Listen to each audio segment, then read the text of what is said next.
বাসর ঘরে বসে আছে তিশা। তার মনে অজানা এক ভয় ঘিরে রয়েছে। কিছুক্ষণ পরে দরজা খুলে রুমে প্রবেশ করলো সায়ান। সায়ানকে একবার দেখেই যে কোনো মেয়ে ঘায়েল হয়ে যাবে। টপ বিজনেসম্যানদের মধ্যে সায়ানের নাম রয়েছে দ্বিতীয়তে। সায়ানের হঠাৎ চোখ পড়ল তিশার দিকে। অসম্ভব সুন্দর দেখাচ্ছে তাকে। এই মেয়েটাকে দেখলেই তার সবকিছু এলোমেলো হয়ে যায়। এক প্রকার জিদ করেই তিশাকে বিয়ে করেছে সায়ান। সায়ান কিছুক্ষণ তিশার দিকে তাকিয়ে তার কাছে যায়। সায়ানকে এইভাবে এগোতে দেখে তিশার দম বন্ধ হওয়ার অবস্থা, কারণ সে মানসিকভাবে মোটেও প্রস্তুত না এখন। হঠাৎ সায়ানকে বলে উঠল, এইসব ভারী শাড়ি খুলে হালকা কিছু পরে আসো। তিশা এক প্রকার হাঁপ ছেড়ে বাঁচল। তিশা উঠে লাগেজ থেকে তার জামা কাপড় নিয়ে ওয়াশরুমে চলে গেল। এইদিকে সায়ানও অন্য ওয়াশরুমে চলে গেল ফ্রেশ হতে। ফ্রেশ হয়ে এসে দেখে তিশাকে এখনো বের হতে না দেখে সে বিছানায় গা এলিয়ে দেয়। সারাদিনের পরে সে এখন অনেক ক্লান্ত। পাক্কা 1 ঘন্টা শাওয়ার নিয়ে তিশা বের হলো। দরজা খোলা আওয়াজ শুনে সায়ান মাথা তুলে তাকিয়ে দেখে তিশা একটা প্লাজো আর টি শার্ট পরে মাথায় টাওয়েল পেঁচাচ্ছে, যা দেখে সায়ানের ঘোর লেগে গেল। এইদিকে হঠাৎ সায়ানকে এইভাবে তার দিকে এগোতে দেখে তিশা প্রচুর ঘাবড়ে গেল। তিশা বলে উঠল, কি করছেন আপনি? তিশার কথা শুনে ঘর থেকে বের হলো সায়ান। সায়ান বলল, অনেক রাত হয়েছে, শুয়ে পড়ুন। তিশা বলল, আমি কোথায় ঘুমাবো? এই কথা শুনে সায়ানের প্রচুর মেজাজ খারাপ হলো। চিল্লিয়ে বলে উঠল, এইটা কোনো সিরিয়াল নাটক বা কোনো গল্প পাওনি যে আমি বলবো তুমি বিছানায় ঘুমাও? আমি সোফায় ঘুমাচ্ছি। বিয়ে যখন হয়ে গেছে তখন মেনে নিতেই হবে। সায়ানের এইভাবে কথা শুনে তিশার ভীষণ কান্না পেল। তার চোখ দিয়ে পানি গড়িয়ে পড়ল। তিশার চোখের পানি দেখে সায়ানের বুকের মধ্যে কেমন মোচড় দিয়ে উঠল। মনে মনে নিজেকে কয়েক শত বকা দিয়ে শুয়ে পড়ল। এইদিকে বেচারা তিশা তো উপায় না পেয়ে সায়ানের পাশে গুটিসুটি মেরে শুয়ে পড়ল। কিছুক্ষণ পরে সায়ান পাশে ঘুরে তিশাকে এইভাবে ঘুমিয়ে থাকতে দেখে মনে মনেই হাসলো সায়ান। সকালে হঠাৎ কারো ডাকে চোখ পিটপিট করে তাকালো তিশা। তাকিয়ে দেখে ফুল অফিসের ড্রেস আপে সায়ান দাঁড়িয়ে আছে তার সামনে। ঘড়ির দিকে তাকিয়ে দেখে বেলা 9টা বেজে গেছে। এত কিভাবে ঘুমালো সে বুঝেই উঠতে পারল না। সায়ান বলল, ফ্রেশ হয়ে আসো, তোমার সাথে কিছু কথা আছে আমার। সে ফ্রেশ হতে চলে গেল। তিশা গেলেই তার ফোনে কল আসে। ফোনের স্ক্রিনে রামিম নামটা জল করে জ্বলছে, যা দেখে সায়ান রাগের চরম পর্যায়ে চলে গিয়ে তিশার ফোন আছাড় মারল। সাথে সাথে ফোন কয়েক টুকরোয় পরিণত হলো। ফ্রেশ হয়ে তিশা বের হতেই তার ফোন আর রুমের এই অবস্থা দেখে সে কিছু বুঝতে না পেরে সামনে তাকাতেই সে আটকে উঠল। সায়ানের চোখ অসম্ভব লাল হয়ে গেছে, যা দেখে তিশার বুঝতে বাকি রইল না কি হয়েছিল। হঠাৎ সায়ান এসে তিশাকে দেওয়ালের সাথে চেপে ধরে বলে, তোমার অতীত নিয়ে আমার কোনো মাথা ব্যথা নেই। এখন তুমি শুধুই আমার। যা হয়েছে সব ভুলে যাও। পারলে আমাকে একটু ভালোবেসে দেখো।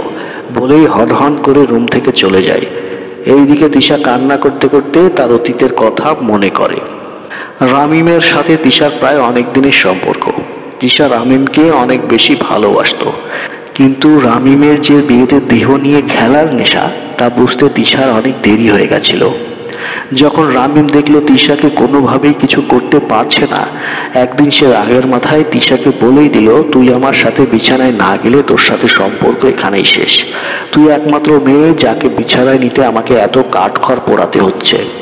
এই কথা শুনে তিশা অবাকের চরম পর্যায়ে চলে গেল। সেই দিনই রামিমের সাথে সব শেষ করে চলে এসেছিল। অনেক কেঁদেছিল সেই দিন তিশা। তারপর সায়ানের সাথে বিয়ে হয়ে যায়। তিশা জানে সায়ান তাকে কতটা ভালোবাসে আর কিভাবে। তারপরেও তিশা রামিমকে ভুলতে পারে না। অনেক বেশি ভালোবাসতো রামিমকে। এইসব ভাবতে ভাবতে বিকেল গড়িয়ে রাত নামে। সায়ান বাসায় আসে, যে যার মতো চলতে থাকে। এইভাবে কেটে যায় 3 মাস। 3 মাসে একটু হলেও তিশার মন গলেছে সায়ানের উপরে। একদিন হঠাৎ সায়ান তিশার অনেক কাছে চলে আসে, আর তখনই ঘটে বিপত্তি। তিশার ফোনে একটা কল আসে তিশার বোনের। সে ভুল করে লাউডে দিয়ে দেয়, আর ওই পাশ থেকে বলে ওঠে, রামিম ভাইয়া অনেক কান্নাকাটি করছে, তোর সাথে একটু কথা বলে দেখা করতে চাই। যা শুনে তিশার শরীর দিয়ে ঘাম ছুটতে থাকে, কারণ তার দিকে রক্ত চক্ষু নিয়ে তাকিয়ে আছে একজন। সায়ান তিশার হাতে থাকা ফোনটা ছুঁড়ে মেরে রুম থেকে বেরিয়ে যায়। তিশা ভয়ে কান্না করে দেয়। তিশা এই কয় মাসে কিছু না বুঝলেও এইটা বুঝেছে যে সে সায়ানকে ভালোবেসে ফেলেছে। সায়ানের কেয়ার সবকিছুর কারণে তিশা বাধ্য সায়ানের। তিশা ভাবে রামিম কখনো তাকে ভালোই বাসেনি। যে ভালোবাসেনি তার জন্য ফিলিংস রাখার কোনো মানে হয় না। তাই তিশা একটা অনেক বড় সিদ্ধান্ত নিল। অন্যদিকে সায়ানের আজ ভীষণ মন খারাপ। তিশা এতদিনও তাকে ভালোবাসতে পারেনি। তার মনে পড়ে যায় সেই দিন তিশাকে সে প্রথম দেখে কলেজের এক অনুষ্ঠানে। তিশা এক কোণে চুপ করে বসেছিল। তিশা দেখে সেদিন সায়ানের দুনিয়ার থমকে গেছিল। তার এই মেয়েকে লাগবে মানে লাগবেই। তারপরে সে তিশার বিষয়ে সব খোঁজ নিয়ে জানতে পারে। তাই সে দেরি না করে দ্রুত তিশাকে বিয়ে করে ফেলে। আর এমন ছেলেকে তিশার বাবা হাতছাড়া করবে না তা সায়ান ভালোভাবেই জানতো। সায়ান ভাবছে আর চোখ দিয়ে পানি পড়ছে। এত সব করে কি হলো তিশার মনে সে একটু জায়গা করে নিতে পারেনি। এইসব ভাবতে ভাবতে সায়ান দেখে রাত 1টা বেজে গেছে।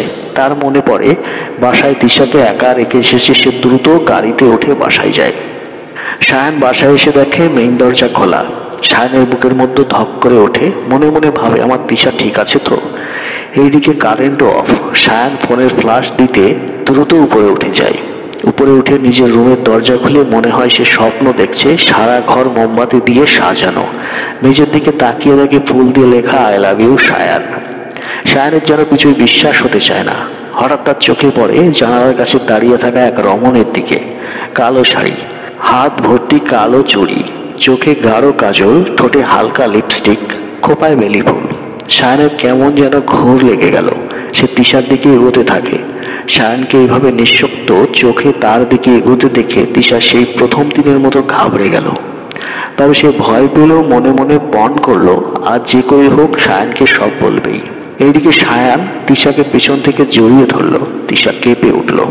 তিশা সায়ানকে বলল, প্লিজ ছাড়ুন, আমি কিছু বলতে চাই আপনাকে। সায়ান নিজেকে কন্ট্রোল করে সরে দাঁড়ালো। তিশা বলতে শুরু বলল, দেখুন আমি এখানে থাকতে পারবো না। এই কথা শুনে সায়ানের মুখটা ফ্যাকাশে হয়ে গেল। যা দেখে তিশা পিটপিট করে হাসছে। সায়ান চলে যেতে চাইলে তিশা সায়ানকে চাপড়ে ধরে, যার ফলে সায়ান একটু ভয় পেয়ে যায়। তিশা বলে, সায়ান আমি আপনাকে অনেক ভালোবেসে ফেলেছি। আমি কখনো ভাবিনি যে আপনাকে আমি এইভাবে এতটা ভালোবেসে ফেলবো। আমার লাইফে দ্বিতীয় মানুষটি আপনি, যাকে ভালোবেসে সারা জীবন কাটাতে চাই। আপনি আমাকে রেখে কোথাও যাবেন না প্লিজ। বলেই তিশা কান্না করে দেয়। সায়ান অনেক বেশি খুশি হয়। সায়ানের মনে হচ্ছে আজ সব থেকে সুখী মানুষ সে। সায়ান তিশার চোখের পানি মুছে কোলে তুলে নিয়ে বলে, আজ রাতেই শেষ কান্না করে নাও, আর কান্না করতে দেব না তোমাকে। লজ্জায় তিশা সায়ানের বুকে মুখ লুকিয়ে বলে, ভালোবাসি। সায়ানও উত্তরে বলে, ভালোবাসি। তো বন্ধুরা, আজকের এই গল্পটি যদি আপনাদের একটু ভালো লাগে অবশ্যই একটা লাইক করে দিন, বন্ধুদের সঙ্গে শেয়ার করে দিন। আর এরকম ভিডিও পেতে হলে অবশ্যই চ্যানেলটিকে সাবস্ক্রাইব করে বেল বাটন প্রেস করে রাখুন, যাতে করে আমার লেটেস্ট ভিডিওগুলো সবার আগে আপনার মোবাইল স্ক্রিনে দেখতে পান।